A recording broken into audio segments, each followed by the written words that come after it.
Сәлем достар, сіздердің көпшілігіңіз аяқ киім сатып алғанда сұлулық пен сәнге ғана емес, сонымен қатар ыңғайлыққа да артықшылық білдіретіндеріңізге сенімдімін. Өйткені біз аяқ киімді екіншісінен артық жақсы көреміз. Тіпті әдемі және стильді, тіпті аздап тозған болса да. Менің не айтып тұрғанымды көп адамдар түсінеді деп ойлаймын. Әр адамның әрқашан сүйікті заты болады. Мейлі, сіз ешқашан бөліскіңіз келмейтін киім, аяқ киім және аксессуарлар болсын. Ал бүгін достар, мен сіздерге әйгілі Крокс деген атпен өте танымал, бірақ сонымен бірге өте даулы американдық аяқ киім бренді туралы айтып беремін.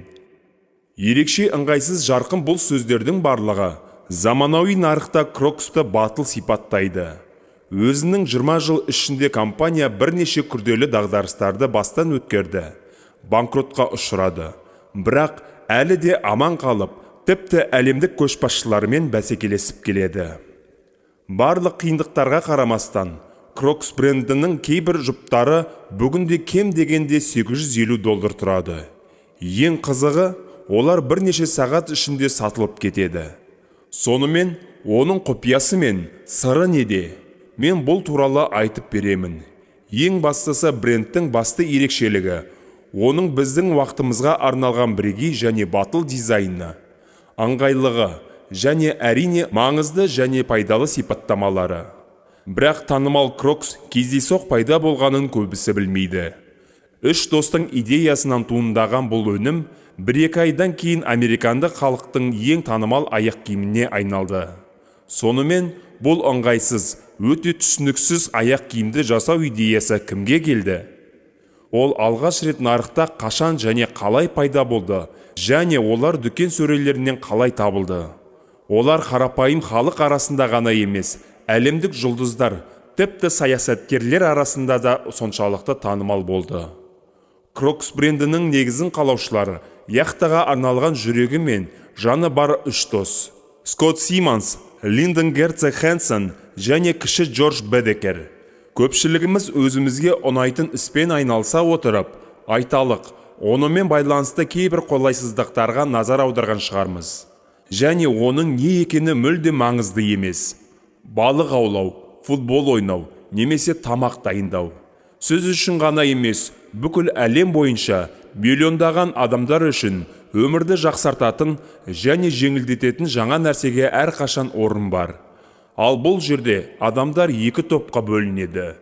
Біріншілері неге бұл туралы әлі ешкім ойлап таппағанына шағымданады. Ал басқалары идеяны қабылдап, оны жүзеге асырады.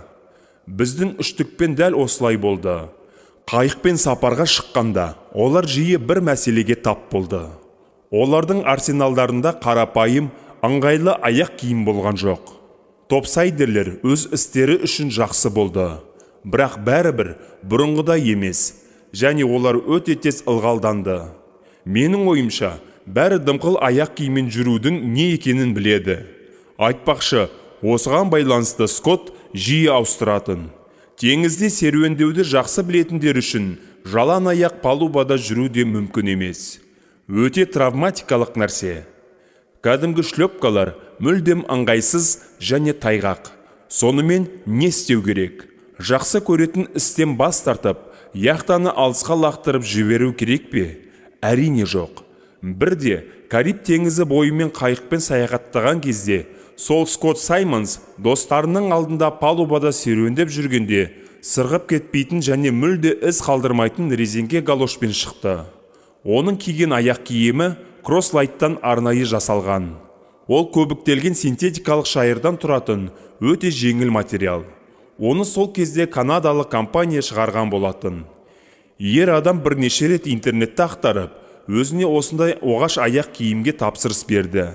Қалай болғанда да, достар Скоттқа күліп, осы ғажайып галоштарды сынап көруді шешті.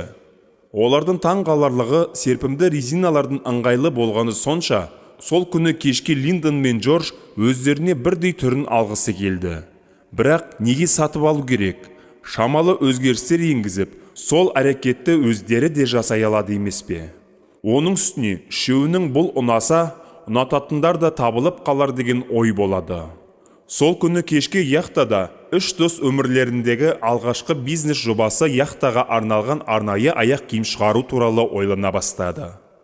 Ең алдымен Скотт, Линдон және Джордж бірлесе отырып Скотт аяқ киім жасалған материалға құқыққа рұқсат алады.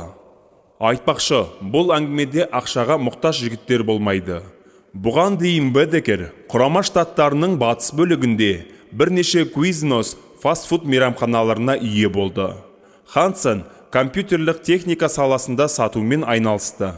Ал Симмонс 10 жылдан астам фототехникаға мамандандырылған өзінің шағын компаниясын басқарды. Бірақ бұл олардың еңбегін айтарлықтай төмендетпейді. Өйткені бай жігіттер көп. Олардың барлығы жаңалық жасауға үлес қосқысы келмейді. Нарықта әлі болмаған нәрсені жасау, ноу-хау көптеген адамдардың өмірін жеңілдетеді. Жігіттерді бай болды деп айту қиын болар. Олар қазіргі миллиондаған қатардағы қарапайым кәсіпкерлер секілді болды. Осылайша, кейбір сату дағдыларын білетін және яхтаға әуесқой үш дос 2002 жылы өздерінің алғашқы аяқ киім партиясын шығарды. Олар бар болғаны 200 жұптан тұрды. Олар сол канадалық компанияға тапсырыс бойынша жасалған болатын. Модель жай ғана The Beach деп аталды. Ол алғаш рет Флорида штатындағы Форт Лодердейлдегі халықаралық қайық көрмесінде ұсынылды. Бірақ 1-2 сағаттың ішінде 200 жұп аяқ киім сатылып кеткенде үш дос таң қалды. Галоштардың бірінші үлгісі киюге ыңғайлы болу үшін артқы жағында баумен жабдықталған. Және олар аяқтарынан құлап қалмауы үшін солай жасалған болатын. Сондай-ақ сыртқы түрі бойынша ол қолтырауының бет әлпетіне өте ұқсайды. Осыдан кейін Крокс атауы пайда болды. Алғашқы 200 жұпты сатудан кейінгі табыс достарды одан да үлкен партияларды шығару туралы ойлануға мәжбүр етті. Бұған қоса, Крокс сатып алған адамдар телефонға маза бермей, көбірек аяқ киім алғысы келе бастайды. Ал бір айдан кейін, мысалы, 1000 жұп қолтырауынға алдын ала тапсырыстар болды. Тіпті, яхта сияқты тар нарық сегментінде әлеуетті сату алушылардың айтарлықтай саны өседі. Мұндай ыңғайлы галоштар туралы қауесет сол істің әуесқойлары арасында өте тез тарады. Алғашқы кезінде біз одан ауқымды нәрсе жасауды да жоспарлаған жоқпыз. Ал резеңке галоштар жайлы қандай масштабта айтуға болады? Бұл деген жай ғана галоштар ғой, деп компанияның құрылтайшылары кейінірек еске алады. Біздің алдымызға қойған жалғыз міндет теңіз бен желкенді жақсы көретіндердің өмірін жеңілдететін, ыңғайлы және қауіпсіз өнімді жасау, дейді Скотт күлімсіреп. Бірақ мұны күтпеген жігіттер серпіліс жасады. Өнімге сұраныс өте көп болды. Сатылымдар күн сайын өсті. Сондықтан сол 2002 жылы үш дос компания құрып, аяқ киім өндірумен тығыз айналыса бастайды. Небәрі 8 адамнан тұратын компанияның директоры кіші Бедекер болады. Бағасы бар жоғы $30 болатын ыңғайлы тәпішкелер тек яхтаға құмар жандар арасында ғана емес, сонымен қатар көбінесе аяқпен жұмыс істейтіндер арасында тез танымал болды. Уақыт өте келе, Крокс аспаздар, медицина қызметкерлері, сатушылар және әрине балалар үшін тамаша аяқ киім болды. Олар жеңіл, бірақ өте берік болды. Олар аяқты мүлдем ысқыламады және бастапқы күйіне дейін жуу өте оңай болды. Оларда 6 ай кигеннен кейінде сатып алушы оларды кеше ғана сатып алғандай сезінді. Және бұл шынымен де тамаша өнім болды. Қолтырауындарды бір рет сатып алғаннан кейін, сіз аяқ киім туралы бірнеше жыл ұмыта аласыз. Осылайша, алғашқы 2 жылда галоштар қызметкерлердің барлығына арналған аяқ киім ғана емес, сонымен бірге бірте-бірте жылы климаты бар қалалардың көшелерінде де жол тапты. Компанияның бизнесі қарқынды дамып жатты. Сұраныс олар айтқандай ұсыныс жасайды. Сондықтан 2 рет ойланбастан 2004 жылы Крокс ыңғайлы және жеңіл Крокс жарық материал шығаратын дәл сол канадалық компанияны сатып алды. Ал 2005 жылға қарай Крокс өздерінің спортшыларға арналған аяқ киім ретінде ғана емес, сонымен қатар бүкіл үлкен отбасы үшін күнделікті аяқ киім ретінде көрсете бастады. Сол 2005 жылдың соңында компания Крокстың 70 мыңнан астам жұбын сатты. Бірақ мұндай табысқа қарамастан, ол 1,2 миллион долларға шығынға батты. Бұған материалдардың қымбаттауы мен сату бағасының төмендігі себеп болды. Өйткені бұл брендті жасаушылардың негізгі мақсаты қарапайым американдық үшін тауарлардың қолжетімді болуы болды. Сауатты маркетинг, жарнама, ауызша сөз және шекараларды кеңейту келесі жылы тамаша жұмыс істеді. Америка континентінен шыққан компания болғандықтан, бұл бүкіл әлемдегі кез келген тұтынушылардың санасында жағымды көрініс қалдырды. Крокс аз уақыт ішінде еуропалықтардың сүйіспеншілігіне ие болады. 2006 жылы Роттердамда брендтің 1000 үлгісі сақталған үлкен қойма ашылды. Олар кейіннен кез келген еуропалық елге сәтті жеткізілді. 6 айдан аз уақыт ішінде географиялық кеңею сатылым көрсеткіштеріне оң әсер етті және компания арқылы пайдаға қол жеткізе алды. Ал сатылған жұптардың жалпы саны қазірдің өзінде бақандай 6 миллион болды. 2006 жылы компания үшін 2 маңызды оқиға болды. Бренд акциясының бағасы бір акция үшін $7 $21 дейін өсті. Ал негізін қалаушы кіші Джордж Бедекер директорлар кеңесінен шығып, бірнеше күннен кейін өз күйеу баласын өмірін қимақшы болған кезде қамауға алынды. Онда не және қалай болғаны белгісіз. Біраз уақыттан кейін барлық айыптар алынып тасталды. Бірақ бұл оқиғаның ізі Бедекердің өміріне әжептәуір із қалдырды. Әрине, Крокс жасаушылар тек өкшесін ұстап тұратын бауы бар ыңғайлы нұсқалармен ғана шектелген жоқ. Олар барған сайын жаңа көкжиектерді аша бастады. Нарықта сүйікті аяқ киімнен басқа балеткалар, етіктер, футболкалар, бас киімдер мен аксессуарлар пайда бола бастады. Көзілдіріктерден сағаттарға, чемодандардан Кроксты безендіру үшін арнайы жасалған шағын және ерекше мүсіншілерге дейін жаңашылдықтар пайда болды. Бір кездері Вашингтон Пост газеті Крокс туралы тұтас мақала жариялап, Крокс дәйек сөзі инфекция сияқты тарады. Біраз уақыттан кейін Крокстың көшірме нұсқалары да пайда бола бастайды. 2007 жылы компания жылына 50 миллион жұп Крокс сатқан. Ал пайда $168 миллион дейін өсті. Өкінішке орай, келесі жыл компания үшін бұрынғыдай сәтті басталған жоқ. Компания 2008 жылды $185 миллион көлемінде айтарлықтай шығынмен аяқтады. Және ол дәл осындай сомаға қарыз болып қалды. Мұның себебі Крокс танымалдылығы өзінің логикалық шегіне жеткендіктен, тұтынушылардың өнімге деген қызығушылығының жоғалуы болды. Ал жалғанды түп нұсқадан ажырату мүмкін емес еді. Барлығы осымен біткен секілді болды. Компанияға таза ауа жұту секілді серпіліс керек болды. Осылайша 2009 жылы Reebok International компаниясының бұрынғы президенті Джон Дюрден компанияның бас директоры болды. Тап сол бірнеше өндіріс орындарын жауып, қызметкерлерді қысқартып, киім-кешек пен киімдердің бірнеше түрінен бас тарту арқылы компанияның тұрақтылығын сақтай алды. Жылдың соңында компания әлі де шығынға ұшырады. Бірақ 2008 жылдағыдай емес. Джордж Дюрден өзінің $160 миллион $42 дейін қысқарта алды. Ол 2010 жылы компанияны тастағаннан кейін, оның орнына Крокс командасына енгізілген алғашқы адамдардың бірі бас директор қызметіне Джон Маккарвелл келді. Линдон Хэнсон сол кезде тұтынушыларға қызмет көрсету жөніндегі вице-президент болды. Ал Скотт Симмонс өнімді әзірлеуге жауапты болды. Маккарвелл толық әртараптандыруды жүзеге асырды. Оның пікірінше, өнімнің түрлерін арттыру дағдарыстық жағдайдан шығудың ең жақсы жолы болып табылады. Және ол қателеспеді. Бренд тез дамып, кеңейе бастады. Балеткалар мен ботинка етіктер күнделікті қолданысқа қайта оралды. Сондай-ақ биік өкшелі туфлилердің бірінші желісі шығарылды. Кроссовкалар да пайда болды. Маккарвелл фирмалық дүкендегі аяқ киімнің орналасуын жеке бақылап отырды. Классикалық собалар енді дүкендердің артқы жағында орналасты. Ал барлық жаңа үлгілер бірінші сөрелерге қойылды. Бұл сатып алушы дүкенге кіргеннен кейін бірден жаңа үлгілермен танысып, оларға артықшылық беруі үшін жасалды.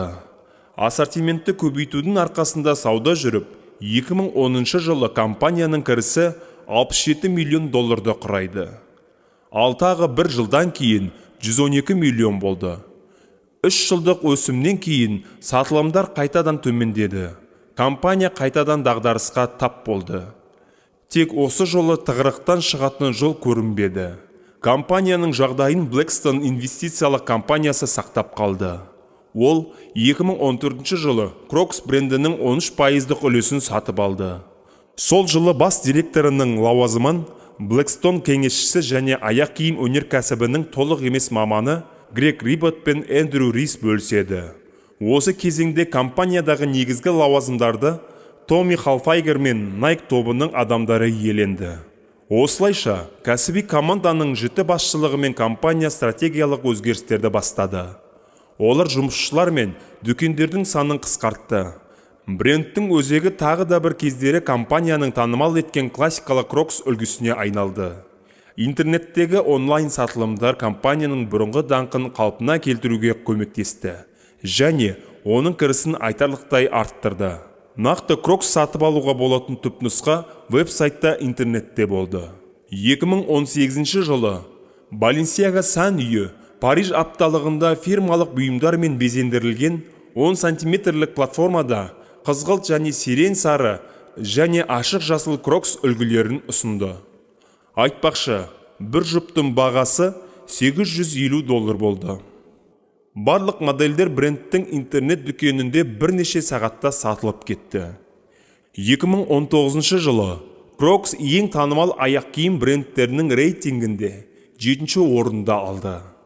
Crocs тек қана жайлылық емес, Crocs стиль туралы екенін тағы бір рет растайды. Сіз елестете аласыз ба? Сатылған аяқ киім саны бойынша әлемде 7-ші орында тосыннан ойлап табылған резеңке галоштар тұр. Әрине, бұл ретте аяқ киімнің ортопедиялық қасиеттерін де атап өткен жөн. Бұл табыстың өте маңызды құрамдас бөлігі. Егер сіз бұрын соңды шынайы Crocs'ты киген болсаңыз, онда сіз не туралы айтып жатқанымызды түсінесіз. Ыңғайлы аяқ киімдер көп, бірақ Crocs жалғыз. Сонымен, оны соншалықты танымал ететін не? Достар, көпшілігі Crocs'та атақты брендтердің басқа аяқ киімдерінен ерекшеленетінін, олардың бірегей дизайнымен келіседі.